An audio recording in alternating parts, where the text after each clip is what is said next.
So now that we picked off that main part, the second I get past my opponent's knees, we need to start establishing control of the body, right? And here's the whole thing. I did a lot of work to get to where I'm at, and I don't want to go backwards, right? In all terms, depending on how fast we go, which is always going to be a lot of factors on us getting to an end goal objective. In general, in Jiu Jitsu, our end goal objective is to get to the submission, right? There's a lot of little signposts along that way, and your ability to navigate depends on my ability, contrary to that other guy's ability. There's a lot of factors here.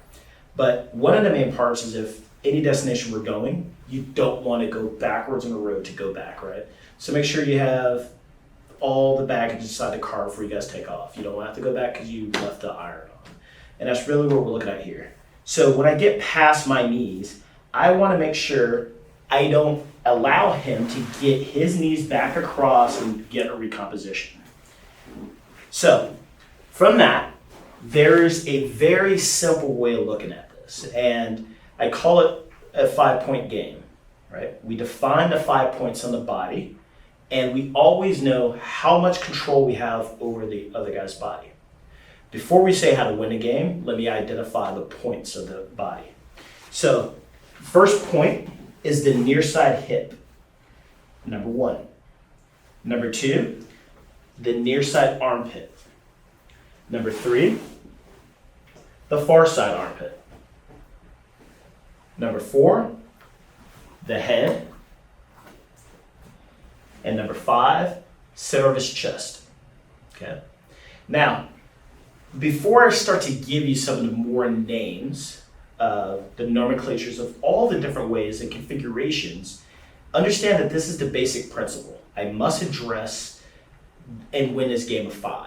And this is how easy it is on the fundamental conceptual level, is on a game of 5 right now, see how I have no control over his body. The score is 0 to 5. So he could just move anywhere and recompose guard. Nothing's stopping him, okay? What I want to do, like any other game, whoever has 3 or more has control or has freedom from this position, all right? So watch me do one of the most simple basic, which is called the head and arm control, which allowed me to win all 5 points of the body. I'll take one knee and put it against point 1 on his hip. I take my second knee and put it inside his armpit.